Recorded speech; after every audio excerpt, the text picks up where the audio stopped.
Oke, selamat sore. Kami dari kelompok 2, kami akan mempresentasikan penelitian kami tentang dashboard monitoring akademik berbasis artificial intelligence menggunakan metode Fuji Mandani. Masalah utama yang kami temukan adalah pengelolaan data akademik VT Institut Teknologi masih dilakukan secara manual menggunakan spreadsheet dan tidak terintegrasi. Akibatnya, koordinator program studi membutuhkan waktu lebih lama untuk memperoleh informasi yang menyeluruh dan sulit mendeteksi dini mahasiswa yang mengalami penurunan prestasi. Oleh karena itu kami mengembangkan dashboard interaktif berbasis web yang dilengkapi kecerdasan buatan agar data akademik yang bisa disajikan secara ringkas, visual, dan otomatis. Oke.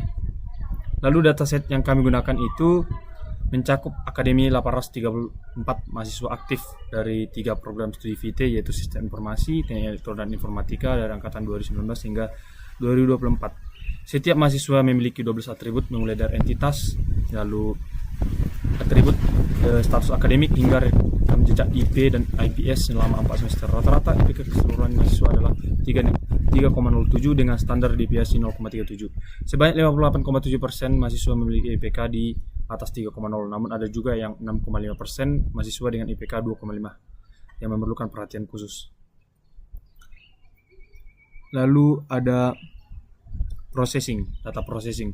Sebelum data diproses, kami melakukan beberapa tahap processing. Pertama, data dengan nilai APS semester 4 yang kosong atau 0 kami pisahkan dari perhitungan utama, namun tetap disimpan untuk keperluan visualisasi tren. Kemudian data dikelompokkan berdasarkan program studi dan angkatan. Dari pengelompokan ini, kami menghitung 2 variabel agregat sebagai input sistem Fuji, yaitu rata-rata IPK per kelompok dan persentase mahasiswa dengan IPK lebih besar atau sama dengan 3. Lalu arsitektur sistem. Ini sistem arsitektur. Sistem ini kami bangun dengan arsitektur client server Google berfungsi sebagai sumber data utama API yang kami gunakan sebagai backend untuk mengambil dan memproses data, lalu menyediakan lewat REST API. Di sisi front end kami menggunakan Streamlit yang menampilkan visualisasi interaktif menggunakan Plotly. Modul Fuji Mandani diintegrasikan di sisi backend sehingga klasifikasi kondisi akademik sudah dihasilkan secara otomatis dan dikirim ke tampilan pengguna.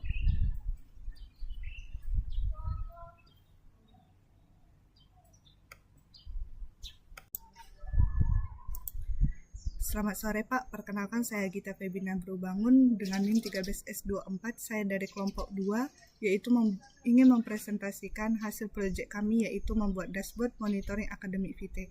Di sini kami membuat ada metode chart, yaitu total mahasiswa, rata-rata IPK, IPK tertinggi, IPK terendah. Di sini juga menggunakan distribusi IPK, menggunakan pie chart, tren rata-rata IP per semester menggunakan line chart, dan di sini kami mengembangkan dashboard kami yaitu menggunakan metode Fuji untuk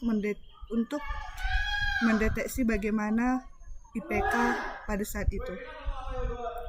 Nah, seperti yang kita ketahui ketika kita membuat misalnya IPK 3, batasnya di bawah IPK 3 adalah rendah ataupun kurang baik, di atas IPK 3 adalah baik ataupun tinggi. Tidak bisa kita simpulkan bahwa 2,9 itu adalah buruk, padahal 0,1 lagi menyampai 3 bisa dikatakan baik. Dengan gitu kita menggunakan metode Fuji supaya hasilnya tidak kaku. Nah, seperti ini kita gunakan program studinya adalah Teknik Elektro angkatan 2024 semester 4. Di sini total mahasiswanya 49 mahasiswa, rata-rata IPK-nya 2,85, IPK tertingginya adalah 3,71 dan IPK terendahnya adalah 2,10. Nah, di sini dapat kita lihat distribusi IPK-nya yaitu sebanyak 44,9%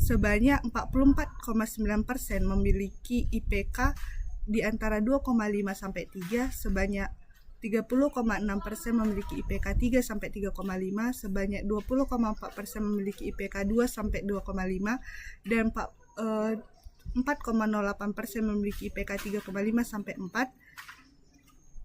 Nah, di sini tren rata-rata IP-nya dari semester 1, 2 dan 3 adalah menurun. Nah, di sini kita gunakan metode Fuji-nya. Nah, seperti yang kita ketahui rata-rata IPK-nya tadi adalah 2,85.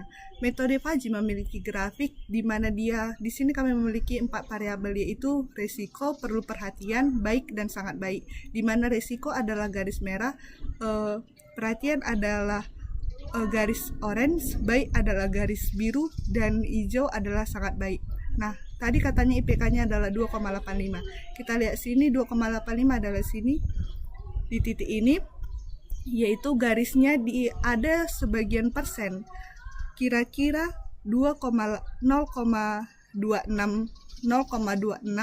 di resiko dan 0,73 di perhatian. Dengan begitu dapat disimpulkan sesuai rules-nya adalah R2 ataupun sedang. Maka di sini dibuat tingkat resikonya adalah sedang, status akademiknya adalah perlu perhatian.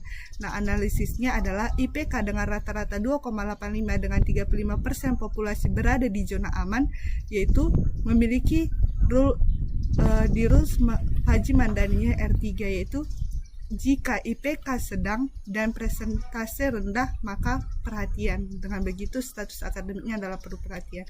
Di sini saya juga akan menjelaskan tentang back-end-nya. Back-end ataupun APA yang kami gunakan ada 3, yaitu AP Summary ataupun Card Summary. Seperti ini, prodi, angkatan, semester. Terus ada kami IP Trend. Nah, di sini juga IPK Distribution. Berikut adalah paper yang sudah kami buat.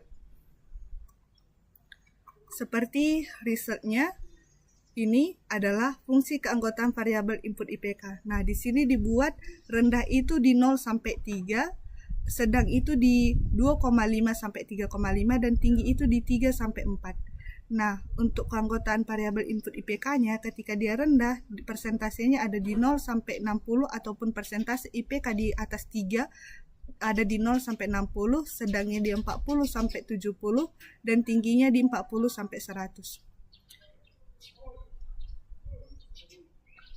Sekian video dari saya, terima kasih. Nah, di sini kami akan menampilkan metode Fuzzi-Mamdani yang telah kami buat. Jadi di mana metode Fuzzi-Mamdani ini karena kondisi akademik mahasiswa bersifat gradual, jadi bisa hanya dinilai dengan batas biner yang kaku seperti lulus atau enggak lulus. Jadi sistem Fuzzi kami ini bekerja dalam 4 tahap. Yang pertama itu ada fujifikasi, evaluasi aturan, agregasi, dan defuzifikasi. Jadi pada tahap fujifikasi ini, 2 variabel input diubah menjadi nilai linguistik menggunakan fungsi keanggotaan. Variabel rata-rata IPK itu dibagi menjadi 3 kategori. Ada rendah untuk IPK di bawah 2,5, sedang antara 2,5 sampai 3,5 dan tinggi untuk IPK di atas 3,5. Jadi variabel kedua itu yaitu presentase mahasiswa dengan IPK lebih besar atau sama dengan 3 juga dibagi 3. Rendah dari 0 sampai 40%, sedang dari 40 sampai 70% dan tinggi dari 70 sampai 100%. Jadi dari kombinasi 2 variabel tersebut kami menetapkan 4 aturan Fuzzi. Jadi yang pertama itu jika IPK tinggi dan presentase tinggi maka kondisi sangat baik. Kedua, jika IPK sedang dan presentase tinggi maka baik. Ketiga, jika IPK sedang dan presentase rendah maka perlu perhatian. Keempat, jika IPK rendah dan presentase rendah maka risikonya tinggi. Jadi tahap terakhirnya itu ada defuzifikasi, yang dimana menggunakan metode centroid yang mengubah output Fuzzi menjadi nilai numerik CRIPS lalu dipetakan ke salah satu dari 4 label kondisi akademik tadi. Nah, jadi dari hasil dan evaluasi yang kami dapatkan itu menunjukkan bahwa setiap kombinasi input menghasilkan output yang konsisten sesuai aturan yang telah dirancang. Ini membuktikan bahwa sistem inferensi Fuzzi kami berjalan dengan benar dan dapat diandalkan. Dibandingkan dengan pengelompokan statistik konvensional yang hanya mengandalkan nilai rata-rata IPK, metode Fuzzi-Mamdani ini memberikan hasil yang lebih fleksibel karena mempertimbangkan 2 indikator sekaligus. Lalu, keterbatasan pada ini adalah penelitian ini memiliki beberapa keterbatasan. Data yang digunakan hanya mencakup semester 1 sampai 4 sebelum menggambarkan perjalanan akademik mahasiswa secara penuh. Jadi selain itu, rule base dan fungsi keanggotaan masih ditentukan secara manual, sehingga perlu dievaluasi ulang jika standar akademiknya itu berubah. Penutup dan kesimpulan yang bisa kami dapat yaitu kami berhasil mengembangkan dashboard monitoring akademik berbasis AI menggunakan metode Fuzzi-Mamdani yang mampu mengolah data, menampilkan visualisasi interaktif, dan menghasilkan klasifikasi kondisi akademik secara otomatis.